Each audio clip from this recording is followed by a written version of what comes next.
बोलिए अनंत अनंत सिद्ध परमेष्ठी भगवान की। देवादिदेव 1008 आदि तीर्थंकर प्रभु आदिनाथ भगवान की। देवादिदेव 1008 चंद्र प्रभु भगवान की। देवादिदेव 1008 चिंतामणि पार्श्वनाथ भगवान की। अंतिम शासन नायक भगवान महावीर स्वामी की। परम पूज्य आचार्य भगवान कुंद कुंद देव की। परम पूज्य आचार्य भगवान समंत भद्र स्वामी की। परम पूज्य गणाचार्य राष्ट्र गौरव 108 विराग सागर जी महामुनिराज की। परम पूज्य आचार्य भगवान अध्यात्म योगी चर्या श्रमणी 108 विशुद्ध सागर जी महामुनिराज की। द्वादशांग जिनवाणी माता की। Welcome one and all. As you already know, that new academic year is already started. So everyone is busy to search a new college or new school. So they are searching for some colleges which is best in this world or best in this India, or maybe some students are searching for good schools. So already we have targeted for some academic institutes. So today we are going to introduce a new institute which you never know yet. आज कुछ हम ऐसा करने जा रहे हैं। मैं आज आपके साथ में आपको इस नए एकेडमिक ईयर्स के साथ में अपने ब्रोशर के साथ में यहाँ पे आया हूँ। मैं अपने साथ में एक ब्रोशर लेके आया हूँ। आपको आज कॉलेज कौन सा सिलेक्ट करना है, यूनिवर्सिटी कौन सी होनी चाहिए, किस यूनिवर्सिटी में हमें एडमिशन लेना चाहिए, आज इस बारे में हम बात करने जा रहे हैं। क्योंकि यदि किसी गलत एकेडमी में आपने एडमिशन ले लिया तो आपका फ्यूचर खराब हो सकता है।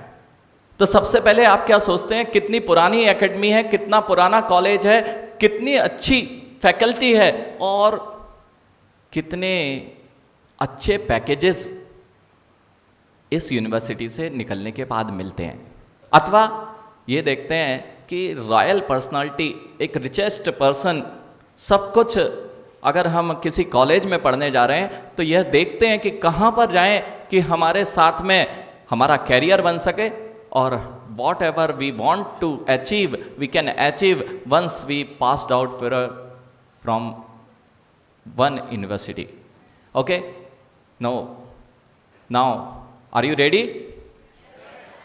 Are you ready to take the admission in a new university? So first you have to know which is the best university in this world. So we are talking about one university which is the oldest in this world. Do you know which one is that? क्या आप जानते हैं सबसे पुराना college, सबसे पुराना university इस world की कौन सी है? सबसे पहला एजुकेशन सिस्टम कहाँ से चालू हो रहा है?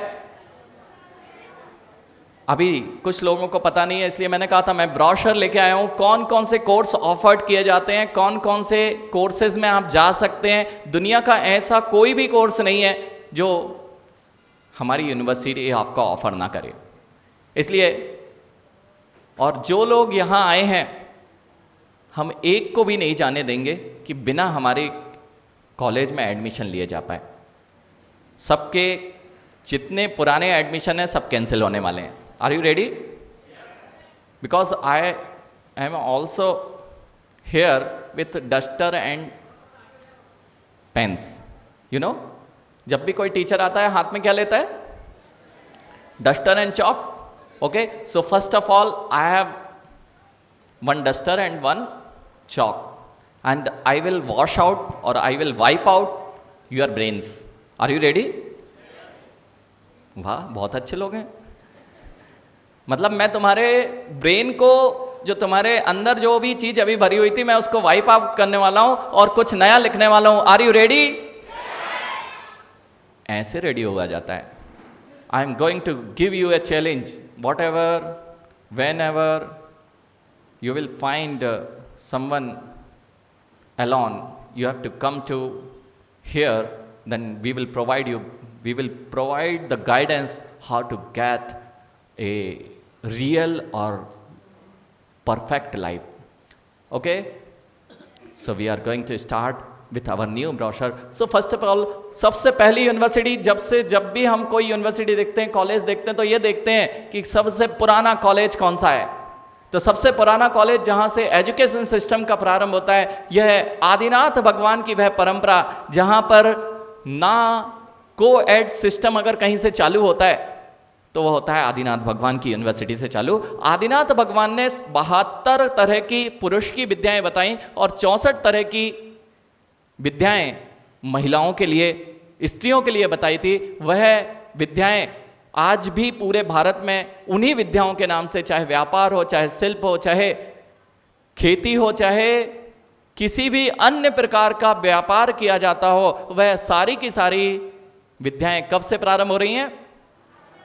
तो सबसे पुरानी यूनिवर्सिटी के रूप में अगर आप देखते हैं तो आदिनाथ भगवान। और सबसे पहले यदि स्त्रियों को पढ़ाने के लिए यदि कोई स्थान था, उसका नाम है जैन धर्म, जहां पर स्त्रियों की शिक्षा आज से नहीं, आदिनाथ भगवान की ब्राह्मी और सुंदरी नामक जो 2 कन्याएं थीं, ब्राह्मी को आदिनाथ भगवान ने हिंदी की शिक्षा, वर्ण अक्षरों की शिक्षा सिखाई थी, और जो सुंदरी थी वह मैथमेटिक्स अर्थात अंक विद्याओं का जहाँ से चलन हुआ वह सुंदरी है। आज भी आप देखेंगे, आप लोग इस बात को बिलीव नहीं करते, तो आज हमें हमारे एलुमनाइज की भी बात करेंगे, कौन कौन सी जगह हमारे एलुमनाइज पहुँच चुके हैं। जो आप जिस यूनिवर्सिटी के लिए आए हैं, आज उन एलुमनाइज की भी बात करेंगे कि यहाँ से पास आउट हुआ स्टूडेंट कहाँ कहाँ पर है और कितने ऊंचाइयों पर है। इस सब को आज आपको देख के जाना है। तो बात ये चल रही थी ब्राह्मी लिपि, ब्राह्मी लिपि, स्क्रिप्ट। ब्राह्मी लिपि यदि देखें तो सबसे पहले जो स्क्रिप्ट लिखी जाती थी उसका नाम है, आज भी ब्राह्मी लिपि के नाम से भारत में लिपि चलती है। वह यूनिवर्सिटी कितनी पुरानी है जहां से आदिनाथ भगवान ने ब्राह्मी लिपि प्रारंभ की और आज तक चली आ रही है, जिसको आप आज भी अपनी स्क्रिप्ट्स में, मैन्युस्क्रिप्ट्स में यूज करते हैं। रही बात मैथमेटिक्स की, तो मैथमेटिक्स के शून्य की खोज यदि करने वाला कोई है, अगर सबसे पहले शून्य की खोज की गई है, कोई बताएगा शून्य किसने खोजा है? बेटा, आपके जो कॉन्सेप्ट्स हैं ये आपको यूनिवर्सिटी में एडमिशन दिलाने से फेल कर सकते हैं, इसलिए आंसर सही दें। अगर पता है तुक्का ना मारे, क्योंकि जब एडमिशन टेस्ट होता है और आप तुक्का मार के आओगे तो रिजल्ट्स अच्छे नहीं होंगे। तो आज आपको जानना है कि सबसे पहले शून्य की खोज यदि किसी ने की थी तो वह है आचार्य सर्वनंदी। उन्होंने लोक विभाग नाम का एक ग्रंथ लिखा। उस लोक विभाग नाम में आचार्य सर्वनंदी एक जैन दिगंबराचार्य हुए जिन्होंने सबसे पहले शून्य की खोज की। उससे पहले उनका काल आर्यभट्ट से पहले का है, जब उन्होंने शून्य का प्रयोग करना प्रारंभ कर दिया था। अगर मैथमेटिक्स की बात करें तो जिन शासन में जो ग्रंथ हैं उसमें आप लोग, बहुत सारे लोग अर्थमेटिक, एपी, जीपी ये सब पढ़ते हैं। और आज का बाइनरी सिस्टम यदि किसी पर बेस्ड है, बाइनरी सिस्टम आज जितना भी कंप्यूटर साइंस है वो किस पर बेस्ड है बेटा? बाइनरी सिस्टम पर बेस्ड है। और बाइनरी सिस्टम यदि कहीं पर वर्णन मिलता है तो आज से हजारों साल पहले वे जीव कांड और कर्म कांड के ग्रंथ, लब्धिसार, तिलोक पंडिती आदि जैसे ग्रंथ लिखे जा चुके थे। उसमें एपी हो, जीपी सीरीज, एपी सीरीज, साथ ही साथ लॉगरिथमिक किसने चालू किया?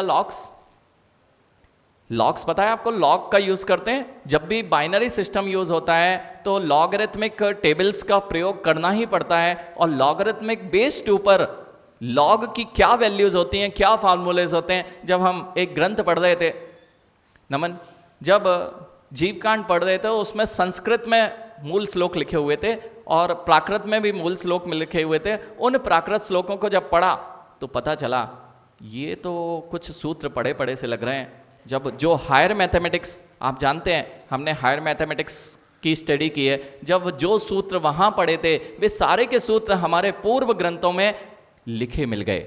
वो क्या थे? log x y equals to क्या होता है? कितने लोग जानते हैं log x y? तो log x plus log y, log x to the power y, y log x, ये सारे के सारे फॉर्मूलेज वहां पर देखने मिल गए। ये सारी चीज़ें ठीक है, लेकिन वर्तमान में अगर देखें तो आपका एआई सिस्टम जो है, सब लोग जानते हैं, सब लोग यूज़ कर रहे हैं ना। जितने लोग एआई सिस्टम यूज़ कर रहे हैं, ये कंप्यूटर बहुत पावरफुल है ना। जितने आज के कंप्यूटर्स हैं ये पावरफुल है ना। देखो मैं खेल रहा हूं और तुम बॉल गिराते जा रहे हो। AI systems is very powerful, you know. अभी एक विकास नाम का एक आईएएस ट्रेनर है, वो आईएएस स्टूडेंट्स की ट्रेनिंग लेता है। उस बंदे ने क्या कहा है, यदि एआई का बेस ढूंढना है कहीं, एआई का बेस यदि कहीं ढूंढना है तो आपको जैन दर्शन के पास जाना पड़ेगा। उसमें स्यादवाद जो विद्या है वही एआई का बेस है। और हम इस यूनिवर्सिटी में पहले से, देखो कुछ मैनेजमेंट कोटा होता है, सोगानी जी, कुछ मैनेजमेंट कोटा होता है जिसमें बिल्कुल एडमिशन भी नहीं लेना पड़ता और फीस भी बहुत कम लगती है। और तुम लोग जिस यूनिवर्सिटी में बैठे हो बेटा, ये मैनेजमेंट कोटा में जैन नाम का टैग मिल गया है, तुम्हें कोई भी फीस नहीं लगना है, तुम्हें कोई भी एडमिशन नहीं देना है, और फिर भी तुम्हारा नंबर अभी नहीं लग रहा है। अगर आप ऐसी, क्योंकि सबसे बढ़िया यूनिवर्सिटीज आप खोजते हैं तो कौन सी खोजते हैं? अगर वर्ल्ड में सबसे अच्छी यूनिवर्सिटीज खोजी जाए तो कौन सी हैं? Harvard university, Oxford university and Cambridge universities, ऐसे बड़े बड़े नाम जहां आते हैं, उन ऑक्सफोर्ड यूनिवर्सिटी हो, कैम्ब्रिज यूनिवर्सिटी हो या फिर हार्वर्ड यूनिवर्सिटी हो, इन सभी यूनिवर्सिटीज में अब एक कोर्स इंट्रोड्यूस हो चुका है, कैसे जीवन जीना है, way of living we have to learn from Jainism. They are having some courses in their university which are teaching that कि कुछ भी सीखना है आपको तो जैनिज्म के पास आपको आना पड़ेगा। अब बात करते हैं कितनी यूनिवर्सिटीज में यूएस ने ऐसा एडॉप्ट किया है। तो अभी सबसे ज़्यादा पिछले कुछ वर्षों में लोग बहुत टेंशन में, जिनकी जॉब नहीं लगती बेचारे वैसे ही टेंशन में आ जाते हैं। क्यों? कोर्स तो कर लिया लेकिन टेंशन है, जॉब नहीं लग रही है, तो बड़े टेंशन में। बच्चे भी पढ़ाई के मामले में बड़े टेंशन में, बहुत स्ट्रेस होता है, टेंशन रहती है। तो जब यूएस की स्टडी हुई तब मनीष, वहाँ पर यूएस की स्टडी में यह बात आई सामने कि मास किलिंग के बहुत सारे केसेस सामने आए। लगभग साल भर में 400 केसेस, मास किलिंग जानते हैं, बच्चों ने गन उठाई और अंधाधुंध फायरिंग चालू कर दी। ऐसे बहुत सारे केस यूएस की बहुत अधिक स्थानों पर पाए गए। तब यूएस की गवर्नमेंट ने एक निर्णय लिया कि जितनी भी यूनिवर्सिटी हैं उसमें 40 यूनिवर्सिटीज़ में जैनिज्म के कोर्सों को लागू करने का निर्णय लिया गया है। इसको आप देख सकते हैं, यह सारी ऑथेंटिक इन्फॉर्मेशन ये पेपर्स में भी, आपने न्यूज़पेपर्स में भी पढ़ी होगी। 40 यूनिवर्सिटीज़ में यह सिलेक्शन हुआ कि जैन कोर्सेज को जब तक यूनिवर्सिटी में नहीं लाया जाएगा तब तक बात बनने वाली नहीं है। बात करते हैं कि क्या यह सही बात है कि गलत बात है। कहीं आप अपने ब्रोशर से केवल हाईलाइट तो नहीं कर रहे हैं, हमारी ऑथेंटिसिटी मात्र हम नहीं बता रहे हैं, दूसरे लोग आपके बारे में क्या कहते हैं सुनते हैं। एक मठ है कलकत्ता के पास में, वहाँ पर जो मठ के मठाधीश हैं वे ब्राह्मण हैं और उन्होंने अपनी एक स्पीच में ये बात स्वीकार की कि यदि विश्व को सबसे अच्छा स्थान बनाना है और यदि पूरे विश्व का कोई धर्म हो सकता है, जिसे कहते हैं वैश्विक धर्म, यूनिवर्सल रिलीजन यदि कोई हो सकता है, तो हमें जैन सिद्धांतों के पास आना ही पड़ेगा। तभी हम कह सकते हैं कि यूनिवर्सल रिलीजन के रूप में यदि कोई है तो वह जैन रिलीजन है। इस बात को आपके प्राइम मिनिस्टर उसको तो ऑथेंटिक मानते ना।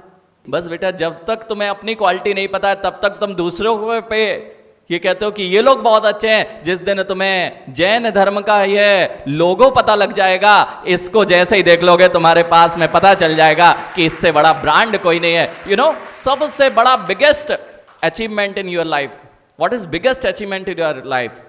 That you are Jain.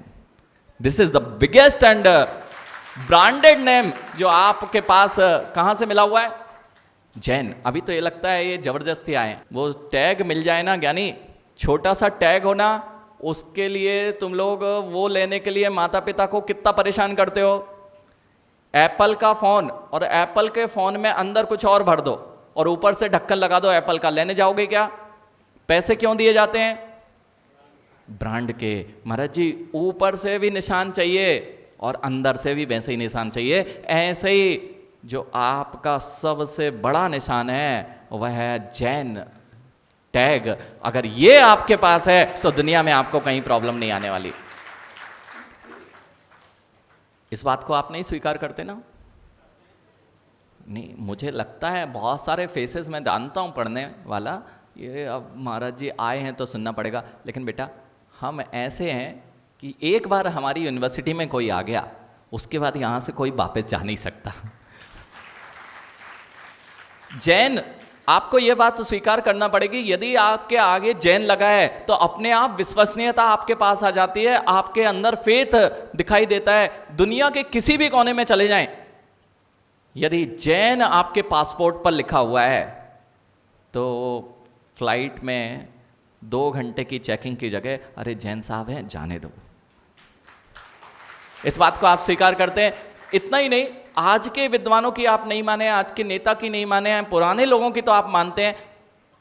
Asiatic society के प्रेसिडेंट रेवरेंड नाम का एक व्यक्ति है, रेवरेंड, उसने कहा कि जगत का कोई सबसे पुराना मजहब था, उसका नाम जैन था, और यदि कोई जगत का सबसे अंतिम मजहब होगा उसका नाम जैन होगा। आप उस यूनिवर्सिटी में है जो पहले से है, और लास्ट यूनिवर्सिटी यदि कोई होगी। और इस बात को अगर देखें तो नालंदा यूनिवर्सिटी जिसे सबसे बेस्ट यूनिवर्सिटी के रूप में देखा जाता था। आप लोग कोई गया है नालंदा? जितने लोग नालंदा गए हैं वहां पर आज अवशेष बचे हुए हैं, और उसे अभी बौद्ध यूनिवर्सिटी के रूप में प्रसारित किया जाता है। लेकिन अब अगर नालंदा जाएंगे तो आपको क्या देखना है? नालंदा का कंस्ट्रक्शन 3 भागों में तैयार हुआ था। नालंदा जो यूनिवर्सिटी बनी है 3 भागों में तैयार हुई है, 3 लेयर्स उसमें दिख जाएंगी। छोटी मोटी यूनिवर्सिटी नहीं है। यानी तुम्हारे स्कूल या कॉलेज में कितने मंजिल की लाइब्रेरी है? बताओ बेटा, कोई तो बताए। 1 मंजिल। किसी क्या है 2 मंजिल 3 मंजिल की? नालंदा की यूनिवर्सिटी में जो लाइब्रेरी थी वो 9 मंजिल की लाइब्रेरी थी। 9 मंजिल की लाइब्रेरी थी। और जब वहां पर आग लगी है, सबसे ज्यादा स्क्रिप्ट्स, यदि कोई कोर्सेज ऑफर थे, हर फील्ड का कोई भी ग्रंथ हो वह जैन दर्शन के पास था। यही कारण है कि लोगों ने 6-6 महीने तक हमारे ग्रंथों की होली जलाई और उस पर हाथ सेके थे।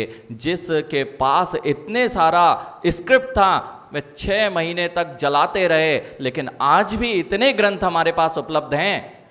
किसी भी जगह जाओगे, किसी दूसरी यूनिवर्सिटी में जाओगे तो हो सकता है 2 बुक्स पढ़ लो, आपको पूरी यूनिवर्सिटी। जैसे आप लोग कई होंगे इधर पे, महाराज जी वो कुंजी दे दो, लास्ट में क्वेश्चन पेपर दे दो, उससे काम चल जाएगा, हम पास हो जाएंगे। ऐसे जब आप दूसरी यूनिवर्सिटीज में जाते हैं 2 चीजें दिखाई और पास होने तक के मार्क्स आ सकते हैं। लेकिन जिन धर्म के पास आते हैं तो आज भी 6-6 महीने तक स्क्रिप्ट्स जलाने के बाद, मैन्युस्क्रिप्ट्स जलाने के बाद, मैन्युस्क्रिप्ट्स जानते हैं पहले प्रिंटिंग नहीं होती थी, पहले हाथों से लिखे जाते थे और ताड़ पत्रों पर ग्रंथ लिखे जाते थे। आपको यदि देखना है, आपने शायद बहुत सारे लोगों ने ताड़पत्र के ग्रंथ नहीं देखे होंगे, आपको यदि देखना है तो हमारे कक्ष में एक ताड़पत्र का ग्रंथ विराजमान है। वह ताड़पत्र कैसा होता था, कैसे हमारे आचार्य हजारों वर्ष पूर्व उन ताड़पत्रों पर लिखते थे और बहुत सारा कुछ हमें देकर जाते थे। ये 6 महीने तक, जब नालंदा की बात आई, नालंदा में पहले एक शो चलता था। सौगानी जी, नालंदा में जब भी कोई घूमने जाता था वहां एक शो चलता था, वहां पर एंट्रेंस एग्जाम होता था। कोई भी आता था पहले इंटरव्यू होता था, इंटरव्यू में अगर क्रैक हो गया तो नालंदा यूनिवर्सिटी में एडमिशन मिलता था, नहीं तो नहीं मिलता था। उसी यूनिवर्सिटी में जब हम पीछे घूम के आएंगे तो वहां पर सबसे पुराने अवशेष, सबसे लोअर लेयर जो है वह एक जैन यूनिवर्सिटी के रूप में स्थापित थी। और उसमें आज भी बैक साइड जाना पड़ेगा आपको, जो लाइब्रेरी का बैक है वहां से आपको उस गाइड से पूछेंगे तो वहां स्पष्ट रूप से दिगंबर प्रतिमाओं के दिगंबर प्रतिमाओं के आपको वहां पर अवशेष मिल जाएंगे। पूरी की पूरी दिगंबर यूनिवर्सिटी के रूप में वह वहां पर थी। क्यों? क्योंकि हमारे पास में जो था वह किसी के पास नहीं था। काला जी, जितना आप कमा रहे हो, ऐसा कोई मशीन मिल जाए कि सोना बनाने की मशीन यदि कोई मिल जाए तो मजा आ जाएगा। क्यों सोगानी जी, आप वो नट बोल्ट बनाते हैं, देखो बच्चों, सोना बनाने की मशीन चाहिए ना? कितने लोगों को सोना बनाने की मशीन चाहिए? फॉर्मूलाज हम दे रहे हैं। हमारे पास सारा का सारा सोना बनाने की मशीन रखी है। ये रखा हुआ है समय सार। समय सार में एक गाथा में सोने बनाने की मेथड लिखी हुई है और बिल्कुल रियल मेथड है। बस अब देखना महाराज जी, ये छोड़ो, पहले तो वो बताओ वो कौन सी गाथा है। सत्य है, आप नहीं मानते। 201 201 या 202 नंबर की गाथा है जिसमें सोने बनाने की विधि आचार्य भगवंतों ने लिखी है। लेकिन ये बहुत कम चीज है जिसके पास में इतना सोना था, इतना सोना था कि पूरी दुनिया, जिस तिरुपति बालाजी में सबसे ज़्यादा संपदा कही जाती है, यदि वह तिरुपति बालाजी का कोई मंदिर किसी का है, धरोहर है, तो वह जैन धरोहर है, जिसमें नेमिनाथ भगवान की प्रतिमा आज भी लोगों ने, सुप्रीम कोर्ट ने इस बात को स्वीकार किया। कहीं भी जाएंगे आप, पूरे विश्व में कहीं भी घूम के आएंगे, जो आपके पास पुरातत्व है वह पूरे विश्व में कहीं मिलने वाला नहीं है। बहुत सारे कोर्सेज मैंने कहा था आपको यहाँ मिलने वाले हैं, अभी मैं उनकी लिस्ट आपको बताऊंगा। अभी चलते हैं मैथमेटिक्स की ओर। तो मैथमेटिक्स में हम बात कर रहे थे, मैथमेटिक्स में शून्य की खोज किसने की? भूल गए? आचार्य सर्वनंदी। अब क्या बोलेंगे आप? हमेशा जब भी कोई शून्य की खोज करने के लिए बात करेगा, तब शून्य की खोज करने वाले आचार्य सर्वनंदी थे। पाई की वैल्यूज जानते हैं? पाई का यूज किया है। ऐसे रेखा गणित, बीज गणित, जितने भी फॉर्मूलेज हैं, इवन पाई की वैल्यू 3.14। √3 कितना होता है? √3 और √10। हमारे यहां जब कैलकुलेशंस की गई पाई के लिए, क्योंकि हमारे यहाँ 3 लोक की संरचना को बताना था, जियोग्राफी का सबसे बड़े ग्रंथ यदि कहीं उपलब्ध हैं तो आज से 2000 साल पहले हमारे आचार्यों ने त्रिलोक पंडिती जैसे ग्रंथ लिखे, जिनमें संपूर्ण जियोग्राफी, कॉस्मोलॉजी आदि अनेक रचनाओं के बारे में बात की। जहां पर सूरज ऐसा क्यों घूमता है, दिन रात क्यों होते हैं, वहां पर दिन रात के अलावा ये चंद्रमा की कलाएं घटती बढ़ती क्यों हैं, ऐसी सारी की सारी कैलकुलेशंस उन त्रिलोक पंडिती आदि जैसे ग्रंथों में रखी गई है। उन कैलकुलेशन का ये महत्व है कि आज से यदि कोई कहे, आज से कहे कि लाखों वर्ष पश्चात कौन से तिथि को कौन सा दिवस पड़ेगा और कौन से सूर्य कहां होगा और चंद्रमा का पूर्णिमा पड़ेगी कि वहाँ अमावस्या पड़ेगी, ये आज से उस कैलकुलेशन से बताया जा सकता है कि लाखों वर्षों के पश्चात भी, और वह कैलकुलेशन इतनी सटीक होगी कि आप विश्वास भी नहीं कर सकते, और उसी दिन वह घटनाक्रम घटेगी जिस दिन उस ग्रंथों में लिखी हुई है। तो ये महानतम ग्रंथ यदि किसी यूनिवर्सिटी से पेटेंट को प्राप्त हैं तो वो कौन सी यूनिवर्सिटी है? कितना पेटेंट्स है? आप बिलीव भी नहीं कर सकते, इतने पेटेंट्स। क्योंकि दुनिया की ऐसी कोई चीज नहीं है जिस पर हमारे यहां डॉक्टरेट ना हो। डॉक्टरेट्स जानते? डॉक्टरेट साइंटिस्ट कौन होता है? एक आध डॉक्टरेट कर ले, एक सब्जेक्ट में डॉक्टरेट कर ले, उसका नाम बेस्ट साइंटिस्ट कौन होता है? एक छोटे से टॉपिक पे, एक फिजिक्स के टॉपिक पे अगर उसने पढ़ाई चालू की है तो एक टॉपिक पे जाके किसी टॉपिक के पर्टिकुलर सब्जेक्ट के पर्टिकुलर विषय में एक गूगल करके इधर से उधर मिलाया और तुम्हें दे दिया और कहा कि नई रिसर्च है। करेक्ट? ऐसा ही होता है ना? आप लोग भी डॉक्टर बनोगे ना?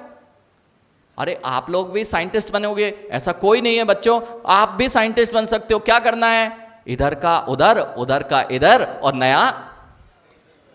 इसका नाम लोगों ने साइंटिस्ट मान रखा है, लेकिन जिसने रियल खोज की है, जिसने संपूर्ण विश्व की खोज की है, उसके बारे में मां आप लोगों को समझ में आ रहा है? देखो बच्चों, इनकी भाषा में समझाते हैं आपको। बेटा 8 मसाले होते हैं। कितने होते हैं? 8 मसाले होते हैं, लेकिन सब्जी का स्वाद बहुत अलग अलग होता है। क्यों? 8 मसाले को कब डालना है, कैसे डालना है, क्यों डालना है, कितना डालना है, कौन सी में डालना है, किस में नहीं डालना है, बस ये चेंज करते जाओ, माँ नई डिश बनती जाती है ना। बेटा जितनी भी डिश खाई है सब पुरानी खाई है, लेकिन उसमें ही जो मिक्सिंग करने की टेक्निक है वह चेंज हो जाती है। ऐसा ही जो साइंटिस्ट आपको दिया करते हैं वे सब मिक्स करते हैं और तुम्हें नया लगता है कि नया परोस दिया है। कुछ भी इस जगत में नया नहीं होता है, क्योंकि सब कुछ खोजा जा चुका है। और वह विश्व के सबसे बड़े साइंटिस्ट यदि कोई हैं तो उनका नाम है तीर्थंकर अरहंत केवली, जिनके नाम पर, जिनके ज्ञान में सब कुछ ज्ञान में झलक चुका था। सब कुछ जिनके ज्ञान में झलक चुका था। मैथमेटिक्स पे अपन चल रहे थे। कितने लोग मैथमेटिक्स के स्टूडेंट्स हैं? अभी तो स्ट्रेंथ जो है ये यूथ की इस यूनिवर्सिटी के बारे में उनको नॉलेज नहीं था। आज जाके आपको इस यूनिवर्सिटीज़ में क्या क्या कोर्स ऑफर है यहाँ आपको सबको बताना है। अब देखते हैं, मैट्रिक्स पढ़ी हुई है किसी ने? बहुत सारे लोग जानते होंगे मैट्रिक्स। मैट्रिक्स के फॉर्मेट में सबसे बड़े पावरफुल टूल्स यदि आज कोई इंडस्ट्री में यूज़ होते हैं, सोगानी जी आपकी ऑटोमेशन इंडस्ट्री में सबसे बड़े टूल्स जो यूज़ होते हैं, उन टूल्स के पीछे एक मैट्रिक्स फॉर्मेट होता है, वह नंबर्स कैलकुलेशन होती है। कंप्यूटर हमेशा नंबर फॉर्मेट में वर्क करता है। और जो मैट्रिसेस होती हैं 3x3 4x4 तक की मैक्सिमम कंप्यूटर्स के सॉल्यूशंस होते हैं। जिन दर्शन के पास में 27x27 की मैट्रिसेस हैं। कितनी? उसके बीच में मैं आपको बता दूं, इस यूनिवर्सिटीज में 18 भाषाओं के कोर्स होते हैं। कितनी लैंग्वेजेस में? 18 लैंग्वेजेस में हमारे यहाँ कोर्स ऑफर्ड किए जाते हैं और 700 लघु भाषाओं में हमारे यहाँ कोर्स ऑफर्ड है। कितने? क्योंकि जिन दर्शन में जब महावीर भगवान की देशना होती है तो 18 महाभाषाएं जो होती हैं उनमें कोर्स अर्थात पूरे जगत का, विश्व का वर्णन किया जाता है। और 700 जो लघु भाषाएं होती हैं उसमें ये सारा विषय वहां वर्णित होता है। अब मैं बात करता था मैथमेटिक्स की।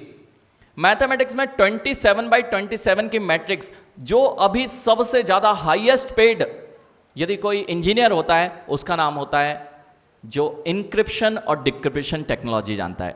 जानते हैं आप इंक्रिप्शन डिक्रिप्शन? यदि कोई बैंक में आपने खाता खोला है और वह खाते में कुछ चोरी हो जाए, खाते में से चोरी नहीं होना चाहिए, कोई आपका पासवर्ड चुरा ले, की चुरा ले, तो काम बनेगा क्या? जो इंक्रिप्शन डिक्रिप्शन टेक्निक्स श्री भूवलय नामक ग्रंथ में है, वह श्री भूवलय नामक ग्रंथ जो है वह मैथमेटिक्स फॉर्मेट में लिखा गया ग्रंथ है। किस फॉर्म में? नंबर फॉर्मेट में। कोई भी लैंग्वेज नहीं है, वह कन्नड़ में, तमिल में वह ग्रंथ है। और वह तमिल में जो ग्रंथ लिखा गया है उस तमिल ग्रंथ में मात्र 27x27 के कॉलम्स एंड रोज बने हुए हैं। उस 27 में मात्र नंबर्स लिखे हुए हैं, उसकी कीज दिखी गई हैं, उसकी कीज। और वह ग्रंथ किसने लिखा? उस ग्रंथ का नाम सुन लीजिए। उस ग्रंथ का नाम है श्री भूवलय। क्या नाम है? और इस ग्रंथ को लिखने वाले आचार्य कुमेंदु स्वामी हुए हैं। कौन? दिगंबर आचार्य कुमेंदु स्वामी। उन्होंने ये ग्रंथ चार्ट्स बनाए और उस चार्ट की विशेषता यह है कि एक ही चार्ट में अनेक प्रकार के ग्रंथ हजारों की संख्या में एक ही चार्ट से निकलते हैं। आपने जिस की का प्रयोग किया है, जिस पैटर्न पे आपको वह रीड करना है, अगर वह रीड कर लेते हैं तो आप अनेक अनेक ग्रंथों को एक चार्ट में प्राप्त कर सकते हैं। और ऐसे मात्र अभी इस श्री भूवलय पर साइंटिस्ट की गोष्ठी हुई थी। हम लोग इंदौर में थे, डॉक्टर अनुपम जी के सानिध्य में वह काम हुआ था, पूरा संघ विराजमान था। बाहर के भी स्कॉलर्स, विदेशों के भी स्कॉलर्स आए थे जो इस ग्रंथ पर रिसर्च कर रहे हैं। लेकिन कंप्यूटर्स भी इसके आगे फेल है, क्योंकि अनेक लैंग्वेजेस, अनेक भाषाओं में अनेक ग्रंथ एक ही मैट्रिक्स में निकलना, ऐसा कंप्यूटर भी नहीं है, ऐसे लोगों की विद्या भी नहीं है जो इस ग्रंथ को आज डिकोड कर पाए। जितना डिकोडिंग हमारे पूर्व आचार्यों ने लिख के दे गए हैं, पहला अध्याय मात्र उन्होंने डिकोड करके समझाया है, उतना ही हमारे पास है। ऐसे 1200 चार्ट्स, कितने? 1200 चार्ट्स हमें जो राष्ट्रपति भवन की लाइब्रेरी है वहाँ से मिले हैं, जिसको आज पूरी दुनिया आश्चर्य के रूप में देखती है। वह ग्रंथ कहीं से लिखा गया था, तो वह जैन दर्शन का यह ग्रंथ जो आज भी विश्व को प्रसिद्धि को प्राप्त है। और यदि ऐसी डिकोडिंग एन्क्रिप्शन टेक्निक्स अगर लोग सीख जाएं, तो सबसे ज़्यादा जो सिक्योरिटी के लिए खर्च किया जाता था, वह सिक्योरिटी और कहीं नहीं मिल सकती। वह कहाँ पर उपलब्ध है? सो गए? कितने लोग सो रहे हैं? हाँ, सभी सो रहे हैं। मैंने बोला था, आपको बोला था आप भूल जाते हैं। मैंने क्या बोला था? मैंने आपको एक बॉल थ्रो की और आपने उसको रख के बैठ गए। अब आगे गेम बढ़ेगा क्या? तो आप लोग तो देखो अभी फिर रख के बैठ गए। कितने लोग सो रहे हैं? नहीं सो रहा। हाँ, सोने में मिल के से सकता है। जिन जिनको अपना जीवन बर्बाद ना करना हो बच्चों, वह अपने जीवन में सोना छोड़ दे। आज तो सोने का दिन है, आज सोने का दिन है ना। जितने बच्चों को, कितने बच्चे ऐसे हैं, बड़े और बूढ़े सब लोग, कितने लोग ऐसे हैं जो ये चाहते हैं कि हम लाइफ में कुछ अचीव करें? बस हाँ, बाकी तो अब ठीक है, जो मिल गया है सो ठीक ही है। यानी कुछ अचीव करना हो तो अचीवमेंट उसी को मिलता है जो अपने पाथ पर बिल्कुल बिना डरे और बिना रुके चलता जाता है, जो इतना मोटिवेट होता है। Self motivation is very important in your life. If you can do self motivation, you can achieve any गोल। और तुम्हें पता है, आप बड़े बड़े मोटिवेशनल स्पीकर्स के पास जाते हैं, क्यों तुम्हें मोटिवेट किया जाए। लेकिन यदि दुनिया के सबसे बड़े मोटिवेशन के पास जाना है, तो वह आपको मिलेंगे दिगंबर जैन मुनि, जो सेल्फ मोटिवेटेड होते हैं, जिनका एम इतना बड़ा होता है, जिनका एम इतना बड़ा होता है कि छोटे मोटे एम्स जो आप 10-50 साल के लिए सोचते हैं, ये उतना नहीं सोचते हैं। इनका एम इतना बड़ा होता है, जिस एम के बाद दूसरा एम बनाना ही नहीं पड़ता। उस एम के लिए आपके पास संडे हॉलीडे होता है। मुनिराज के पास हॉलीडे होता है क्या? मुनिराज, आप लोग तो 10 बजे उठते ना, सोने का दिन है ना। आज सोने का दिन है ना। अरे सोना नहीं जानते क्या? सोने का दिन है आज बेटा, आज जागने का दिन है। आज आप जितने यहां पर आए हैं, आज जागने का दिन है, क्योंकि शायद अभी तक आप यहां पर रह के भी सो रहे थे। आज यह दिन है कि आपको जागना है कि हम कहां पे आए हैं। सोते सोते कहीं जीवन ना निकल जाए।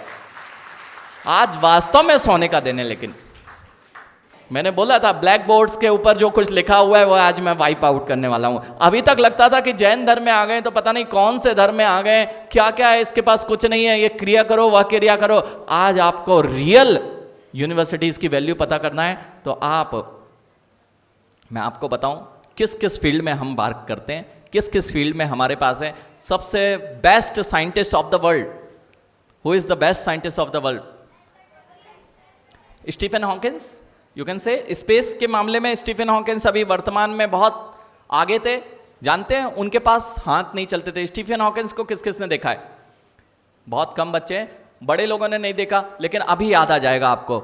एक बंदे की फोटो आपने हर जगह देखी होगी, जो व्हील चेयर पर रहता था, पैर उसके काम नहीं करते थे, हाथ काम नहीं करते थे, वह अपनी गर्दन भी नहीं हिला सकता था, मात्र उसकी आंखें चलती थी। वह है स्टीफन हॉकिंस। लेकिन आंखें मात्र चलती थी, दिमाग बहुत तेज चलता था, और उसकी चेयर में सारा कुछ ऐसा ऑटोमेटिक सिस्टम था, जो वह सोचता था वह उस कंप्यूटर में टाइप हो जाता था। स्टीफन हॉकिंस का एक शो जो हमने देखा, अभी नहीं, मुनिराज टीवी नहीं देखते, क्योंकि जितने लोग टीवी देखते हैं वो कभी सक्सेस नहीं हो सकते। जितने लोग मोबाइल्स में टाइम स्पेंड करते हैं वे बहुत आगे नहीं बढ़ सकते। तो जब स्टीफन हॉकिंस का शो हमने ग्रस्त अवस्था में देखा था, अब हमारा अचीवमेंट बहुत ऊंचा हो चुका है, इसलिए ना तो टीवी ना मोबाइल। जितने बच्चों को अपनी लाइफ में बहुत ऊंचा बढ़ना है, सबसे पहले अपने मोबाइल्स और टीवी पर कंट्रोल करोगे, तब जाके तुम कहीं बहुत अच्छी ऊंचाइयों पर प्राप्त कर पाओगे। जितने लोग 10 o'clock सो के उठते हैं, 9 o'clock सो के उठते हैं, वे अपने जीवन में कुछ भी नहीं कर सकते। ये बात आज नोट कर लीजिए। कितने लोग सूरज को जगाते हैं? बहुत कम लोग हैं जो सूरज को जगाते हैं। कितने लोग आके सूरज तुम्हें जगाता है? सारे बच्चे सूरज के बाद जगते हैं। लेकिन ध्यान रखो, रात में जितना पढ़ोगे, 2 घंटे यदि रात में पढ़ते हो और मॉर्निंग में 5 o'clock 4 o'clock में वही चीज तुम्हें आधे घंटे में मिल सकती है। करना क्या है? कैसे उठेंगे? मोबाइल छोड़ दो, रात में बेड पर ले जाना, मोबाइल छोड़ दो, तुम अभी उठने लगोगे। क्योंकि जितने भी टॉपर्स हैं, जितने आईएएस एग्जाम्स दे रहे हैं, कोई है आईएएस देने वाला, आईएएस की प्रिपरेशन करने वाला? अगर कोई है, देखिए एक है, उनसे पूछिए कितनी देर 5 घंटे मोबाइल चलाते हैं ना आप? कोई मूवी देखने जाते हैं आप? किसी होटल पार्टी में, डिस्को क्लब जाते हैं?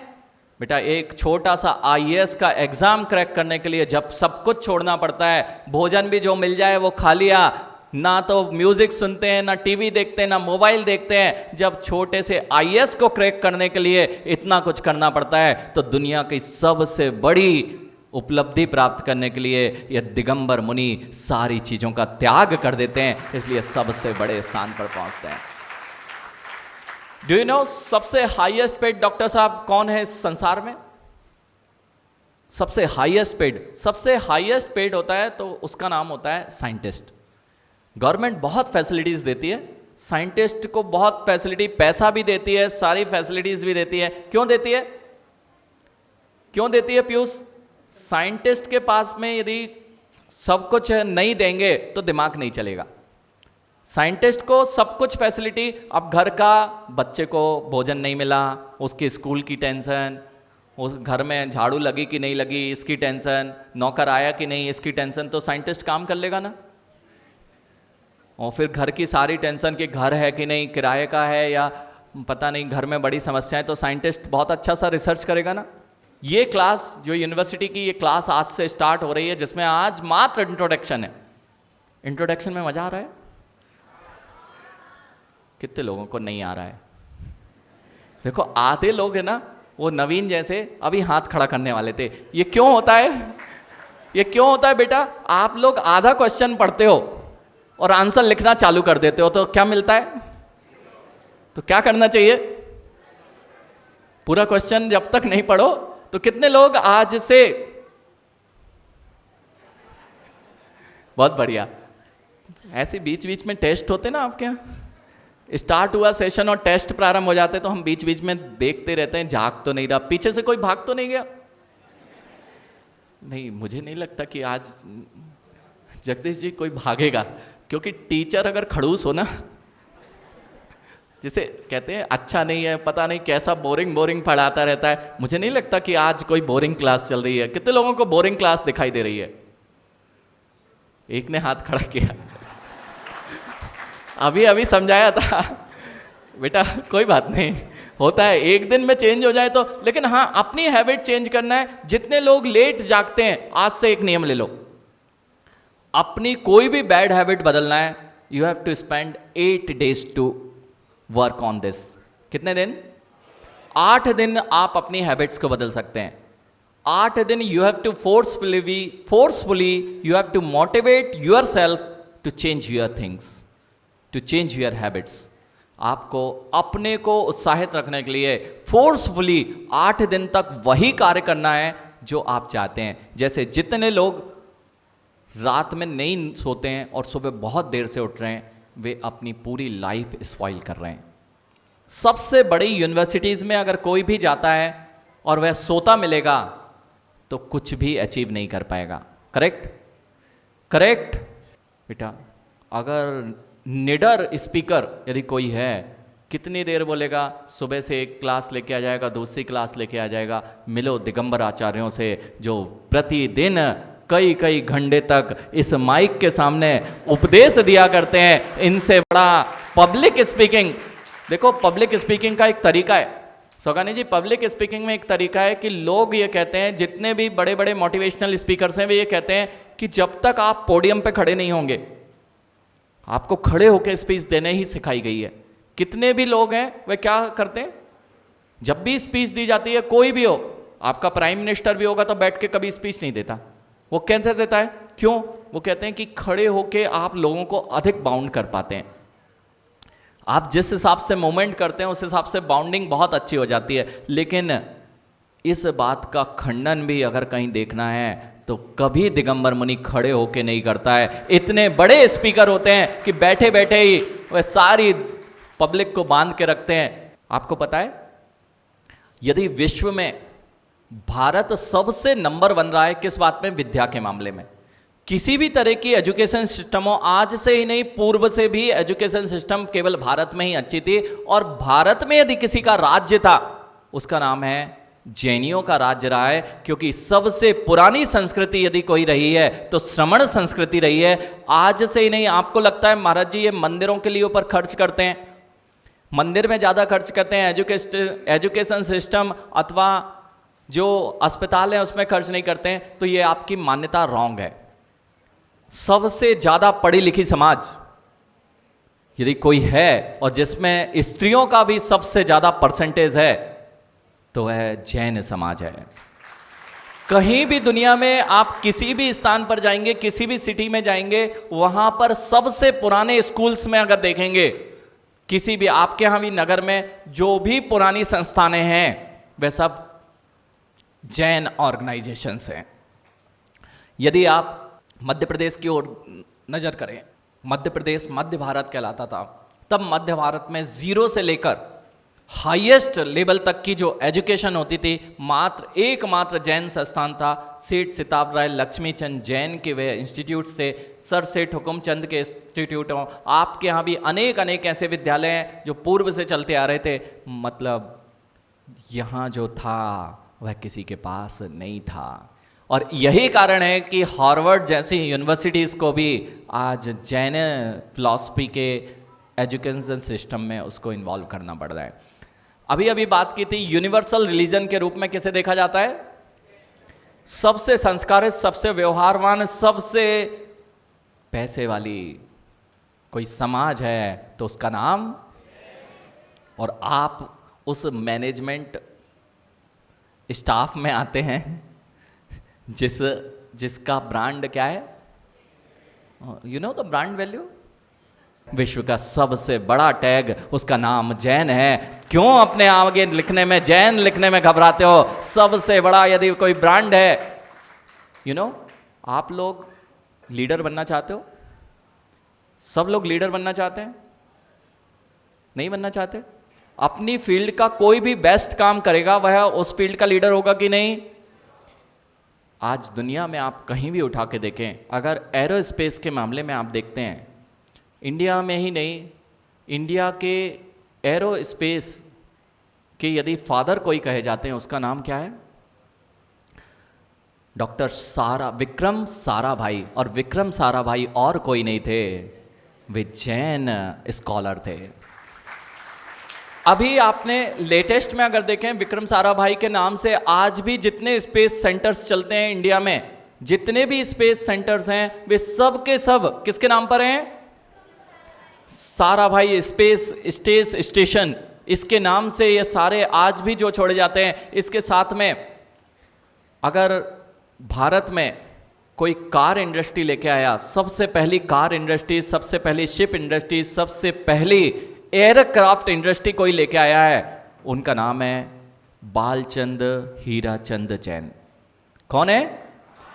जिसे आज आप हिंदुस्तान एरोनॉटिकल्स लिमिटेड के नाम से जानते हैं, HAL, जो एयरक्राफ्ट बनाने की भारत की सर्वप्रथम एकमात्र कंपनी जो भारतीय वायुयानों को और वायुयान के पुर्जों को बनाती है, उसको बनाने वाला वह किसी भारतीय प्रशासन की नहीं थी। वह HAL का जो ऑफिस है जहां हम रहते थे उसके पास में वह स्थान है जहां पर हिंदुस्तान एरोनॉटिकल्स लिमिटेड था। वह स्थान पूरा का पूरा जहां एयरपोर्ट बना हुआ है वह सारा का सारा बालचंद हीराचंद जी का था, और उन्होंने ही सबसे पहले वहाँ पर एयरक्राफ्ट इंडस्ट्री डाली थी, जो आज भारतीय शासन में उसको लेकर HAL के नाम से आप जिसे जानते हैं। एयर स्पेस की बात करें तो वर्तमान में नहीं, 2000 वर्ष से पूर्व हमारे पास में ऐसे ऐसे ग्रंथ उपलब्ध हैं जिसमें पूरा का पूरा कॉस्मोलॉजी, भूगोल लिखा हुआ है। दूसरी बात, जब अब चलते हैं मैनेजमेंट की ओर, थोड़ा साइंस की बात की, मैथमेटिक्स की बात की, साइंस की तरफ चलते हैं तो बायोलॉजी वाले कितने स्ट्रीम वाले हैं? कौन डॉक्टर्स बनना? बहुत सारे बायोलॉजी वाले हो सकते हैं। और बायोलॉजी वाली में आप केवल मानव के ऊपर रिसर्च करते हैं। सबसे बड़े ग्रंथ यदि कोई लिखे गए हैं तो सबसे ज़्यादा बायोलॉजी के बारे में लिखे गए हैं, जिसमें एक इंद्रिय से लेकर पंच इंद्रिय जीव के सारा का सारा व्याख्यान है। वह कैसे जन्मता है, गर्भ में कैसे जन्म होता है, कैसे बालक आता है, कितने प्रकार का जन्म होता है, यह सब कुछ कहाँ लिखा हुआ है? कौन से टैग के अंदर, जहां आप पढ़ सकते हैं ये सारी चीजें। रिसर्च भी करना हो ना बेटा, केवल आप ग्रंथों को पलटना प्रारंभ कर देंगे और पेज के पेज उठाकर विज्ञान की फॉर्मेट में उसे लिख के रख देंगे तो बिल्कुल तुरंत ही आपको उस पर पेटेंट मिल जाएगा। ऐसे ऐसे रहस्य जिन धर्म के इन ग्रंथों में भरे पड़े हैं। आपको लगता है जगदीश चंद्र बोस, जगदीश चंद्र बसु ने कुछ वर्षों पहले वनस्पति में क्या बताया था? तो वनस्पति में जीव होता है, अर्थात पेड़ पौधे भी जीवित होते हैं। ये कितने लोग जानते हैं? बहुत लोग जानते हैं। तो जगदीश चंद्र बसु ने बताया, तब से हम जानते हैं ना। उसके पहले तो जीव नहीं होते थे ना। जब तक जीव नहीं होते थे ऐसा नहीं है, जीव तो होते थे, उसने खोजा और बताया। लेकिन जैन धर्म में तो हमेशा से वनस्पति को जीव ही कहा गया है, इसलिए इनके यहां कभी वनस्पति। बेटा न्यूटन को जानते हो? न्यूटन को कितने लोग न्यूटन को जानते हैं? बहुत बढ़िया। न्यूटन ने ग्रेविटी लॉ दिया था, पता है? ग्रेविटी लॉ दिया था, वह बैठा हुआ था कहाँ? बहुत बढ़िया। जैसे आप बोल रहे हो ना, इस यूनिवर्सिटी में आने के बाद बोलोगे किसने क्या किया था। पेड़ के नीचे बैठा था और नमन, वो पेड़ के नीचे बैठा था, ऊपर से एक एप्पल गिरा तो उसको लगा कि नीचे कुछ गड़बड़ है, नीचे कुछ गड़बड़ है। उसने कौन सा लॉ दिया? ग्रेविटी का लॉ, ग्रेविटेशनल फोर्स जिसने दिया वो न्यूटन है, ठीक है ना? अच्छा, जब न्यूटन नहीं हुआ था, ग्रेविटी लॉ किसका है? न्यूटन का है ना? कितने लोग जानते ग्रेविटी लॉ न्यूटन ने दिया? बहुत बढ़िया। ग्रेविटी लॉ न्यूटन ने दिया ना आशीष। जब फल नीचे गिरा तब उससे पता चल गया कि नीचे कोई काम है। जब तक न्यूटन नहीं हुआ था तो ग्रेविटी लॉ नहीं था ना? नहीं, जब ग्रेविटी लॉ नहीं दिया था तब एप्पल ऊपर की जगह हवा में उड़ते थे ना। धर्म के ग्रंथों में पहले ही खोज लिया गया था। खोजने वाला ही तो साइंटिस्ट होता है। जितना बड़ा इन्वेंशन होगा उतना बड़ा साइंटिस्ट। और सबसे बड़े साइंटिस्ट यदि कोई हैं जिन्होंने सर्व जगत की सारी चीजों को खोज लिया, उसका नाम है अरहंत प्रभु, वीतरागी सर्वज्ञ प्रभु, जिनके पास आप बैठते हो। छोटे मोटे साइंटिस्ट के पास मोहित जाओगे, क्या सीखने मिलेगा? मैंने बात की थी अभी, साइंटिस्ट के पास क्या क्या होता है? सब कुछ फैसिलिटी होती है, हॉस्पिटल, घर, सारी शिक्षा पद्धति, कुछ भी टेंशन नहीं लेना। तुम तो क्या करो, बिल्कुल टेंशन नहीं लेना। भोजन के लिए भी, नौकर चाकर भी, पर्दे भी, सफाई वाला भी, सब कुछ किसको मिलता है? एक छोटे से साइंटिस्ट को प्रशासन इतना कुछ देती है। दुनिया के सबसे बड़े साइंटिस्ट ये वीतराग वैज्ञानिक निर्ग्रंथ गुरु होते हैं। आप तो खोज करो रुपेश, आप तो खोज करो, ये भी चिंता मत करो। ये दिगंबर मुनि सबसे बड़े साइंटिस्ट होते हैं। क्यों? शासन ने क्या किया? जिन शासन ने, बच्चों जिन शासन ने क्या किया? महाराज जी को भोजन की भी चिंता नहीं करना, कमाने की भी चिंता नहीं करना, तुम तो अंजलि लगाने के लेकर जाना और तुम्हें भोजन मिल जाएगा। इसकी भी चिंता नहीं करना कि कहाँ भोजन होगा। इसकी भी चिंता करने की जरूरत नहीं कि कहां भोजन होगा। अगर भोजन की चिंता हो गई तो तुम खोज जो कर रहे हो वो नहीं कर पाओगे। बेचारा साइंटिस्ट कैसा हो जाता है? साइंटिस्ट कैसा हो जाता है? ऐसे बाल वाला साइंटिस्ट देखा ना बेटा, बाल वाला साइंटिस्ट। इसलिए ये लोग नाक कंगी करते हैं, इतनी खोज में लगे। सब लोग खोज कर रहे हैं, वे साइंटिस्ट है ना। जितने लोग इन्वेंशन करते हैं वे सब साइंटिस्ट हैं ना, और जो इन्वेंशन कर रहा है उसकी खोज जो करते हैं, जो खोजने वाली की खोज करता है वह दुनिया का सबसे बड़ा साइंटिस्ट। खोज कौन रहा था? जो मैं था, कोई भी पुरुष खोज रहा था, उसकी और किसी की दृष्टि नहीं थी, और जैन दर्शन उसे खोजता है जो सबको खोज रहा था। इसलिए जैन दर्शन के मुनि विश्व के सबसे बड़े साइंटिस्ट के रूप में दिखाई देते हैं। शिप इंडस्ट्री किसकी दी हुई? आपके पास शिप इंडस्ट्री दी तो जैन दी, कार इंडस्ट्री देने वाला जैन है, HAL इंडस्ट्री देने वाला जैन है, फिर आपने स्पेस की बात की थी तो वह भी जैन है। मनोविज्ञान की बात करते हैं तो मनोवैज्ञानिक यदि किसी में, आप जिसे मंदिर बोलते हैं, मंदिर क्यों नहीं आते आप पता है? इससे क्या होता है? इससे अच्छा तो एजुकेशन सिस्टम, हेल्थ सिस्टम के बारे में सोचना चाहिए। सब लोग यही सोचते हैं ना, सब लोग यही सोचते हैं मंदिर जाने से क्या होता है। बेटा मंदिर जो जाता है वह कभी भी टेंशन में नहीं आ सकता है। हेल्थ सिस्टम से तुम्हारे बाहरी रोगों का उपचार किया जा सकता है, लेकिन अंतरंग में जो टेंशन बढ़ती जा रही है, डिप्रेशन बढ़ता जा रहा है, स्ट्रेस बढ़ता जा रहा है, ये सबको मेंटेन करने वाला यदि कोई होता है उसका नाम जैन मंदिर होता है। इसलिए सबसे ज्यादा यदि आज प्रॉब्लम बढ़ रही है तो मानसिक रोगों की, हेल्थ प्रॉब्लम, सबसे ज्यादा हेल्थ प्रॉब्लम स्टार्ट होती है आपकी चिंताओं से, स्ट्रेस से, आपकी लाइफ स्टाइल से। और जैन दर्शन की life style, the perfect way of living you have to understand, then you have to come to Jainism. आपको जिस लाइफ स्टाइल के बारे में बोला गया है, यदि वह लाइफ स्टाइल आप जैन धर्म की अपना लेते हैं, इंटरमीडिएट फास्टिंग हो तो जैन धर्म को की ओर ही आ रहे हैं लोग। रात्रि में भोजन नहीं करना, इंटरमीडिएट फास्टिंग, ये सबसे अच्छा स्वस्थ रहने का उपाय है। मानसिक चीजों से बचना है तो मनोवैज्ञानिक डॉक्टर फिर से बहुत आगे होते हैं, और मनोविज्ञान के गूढ़ रहस्यों को आपको समझना है तो भावों की क्या दशा होती है इसको समझना है तो आपको पुनः जैन दर्शन के ग्रंथों को पढ़ना पड़ेगा, जिसमें एक एक भाव का वर्णन है कि कब कौन से भाव होते हैं और जीव की कैसी दशा हो जाती है। इसलिए मंदिर ना आकर हेल्थ केयर की ओर जाना हो तो मंदिर छोड़ना।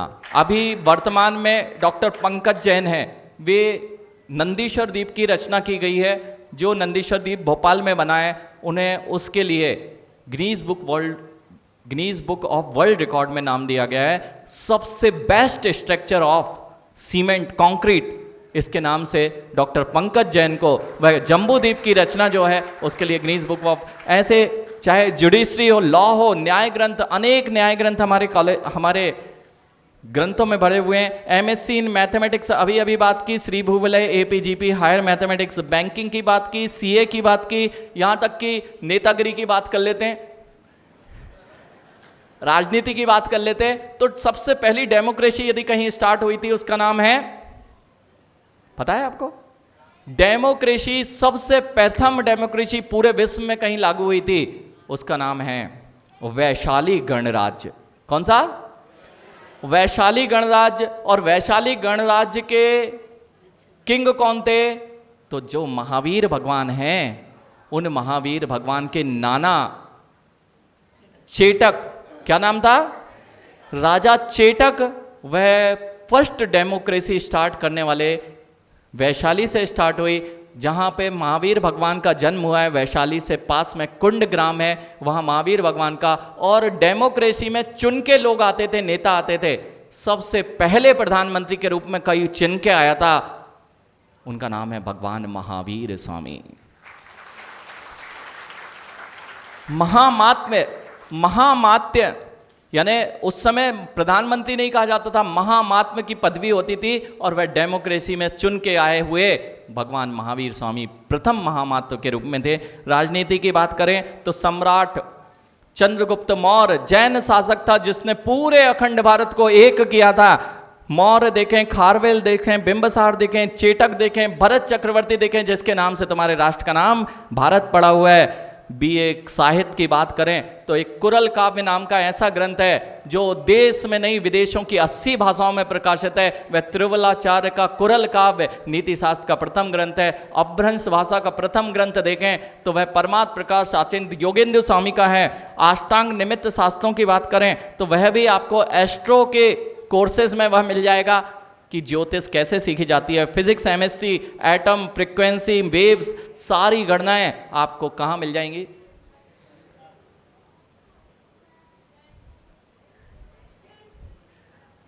कितने लोग जैन यूनिवर्सिटी में एडमिशन लेने तैयार हैं?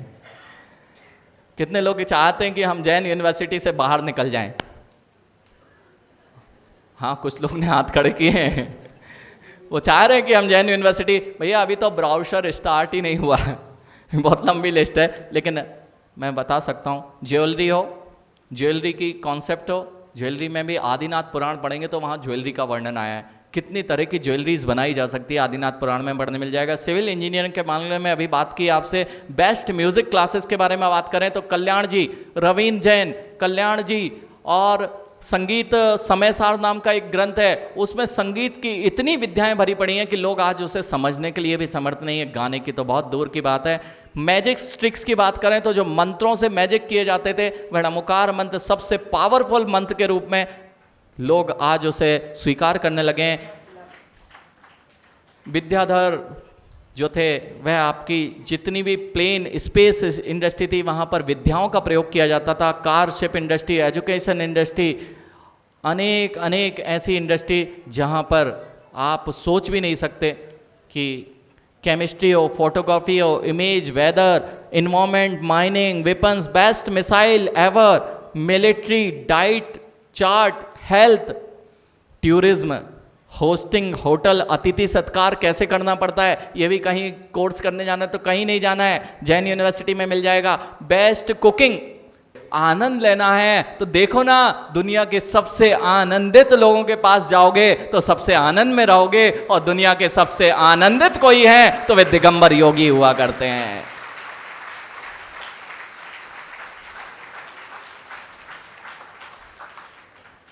कितने लोगों को बात समझ में आ रही है? आज हमने अभी पूरा ब्रोशर नहीं हो पाया, समय बहुत अधिक हो गया है। आपको पता है, आप पहले दिन ऐसी क्लासरूम में आए जिसमें प्रैक्टिकल अप्रोच के माध्यम से हम पूरा कुछ सीखा करते हैं। ऐसा यह best university of the world, उसका नाम है जिन धर्म। इसलिए इसको क्या कहते हैं? दुनिया का सबसे अद्भुत आश्चर्यकारी कोई धर्म है, उसका नाम है। इतनी कम आवाज, इतनी तो एक जन बोलता तो आ जाती। सबसे बड़ा अद्भुत जिन धर्म, जिन शासन में यदि कोई पूरे विश्व में आश्चर्यकारी धर्म है, उसका नाम क्या है राजीव भैया? इसलिए इस क्लास का नाम क्या है? Wonderful Jainism, proud to be a. This was the session of Season 3, first session of Wonderful Jainism, proud to be a। आधे लोग फिर सो गए। आज आपके लिए, ब्रांड के लिए, कितने लोग को गर्व है? वंडरफुल जैनिज्म ब्रांडेड है, बहुत बढ़िया। भैया फोटो ले लो, ये सब आज से कौन से जैन टैग के नीचे आ चुके हैं? वंडरफुल। इसमें मुनिराज का कुछ लेना देना नहीं है, ये अद्भुत जिन धर्म है, था और ऐसा ही रहेगा। और आप जैसे लोग उसमें टी शर्ट पहन के गौरवान्वित होते रहेंगे कि this was the wonderful, really wonderful Jainism. इन लोगों ने आपके लिए जितनी कार्स आपके पास में है, आज से सबको अपने कार्स के आगे किसी और जगह का नाम नहीं लगाना है, आपको लगाना है अद्भुत जिन धर्म, प्राउड टू बी ए। ये भैया लोग केकड़ी वाले आए हैं, वे भी लाए हैं, और कुछ स्टिकर्स ये आपके लिए लाए हैं जो आप अपने कार पे, मोबाइल्स पे लगाएं और दिखाएं कि हम जब एप्पल का फ़ोन लेने जाते हैं तो दिखा दिखा के उस पर दिखाते हैं कि हम एप्पल का फ़ोन लिए हैं। तो आप दुनिया के सबसे ब्रांडेड व्यक्तियों में से हैं, उसको क्यों नहीं दिखाते हो? क्यों शर्म खाते हो कि हम? कितने लोगों को शर्म है कि हम जैन हैं? वो देखो काला जी ने लगा रखा है wonderful Jainism, proud to be a. इसलिए किसी दूसरे का, इसलिए हमने बोला था हर घर पे झंडा किसका प्रतीक है? हर घर पे झंडा। और प्रत्येक व्यक्ति प्रतिदिन जब अपनी क्वालिटीज का ध्यान रखेगा तो इस ब्रांड वैल्यू को बना के रखेगा। अपनी क्वालिटीज नहीं गिराना है, अपने जीवन में जैन धर्म के जितने सिद्धांत होंगे उतना तुम बेस्ट और परफेक्ट पर्सनालिटी होगे। बात समझ में आई? This was the session of wonderful Jainism, proud to be a, बोलो महावीर भगवान की, अध्यात्म योगी चर्या श्रवणी 108 विशुद्ध सागर जी महामुनिराज की।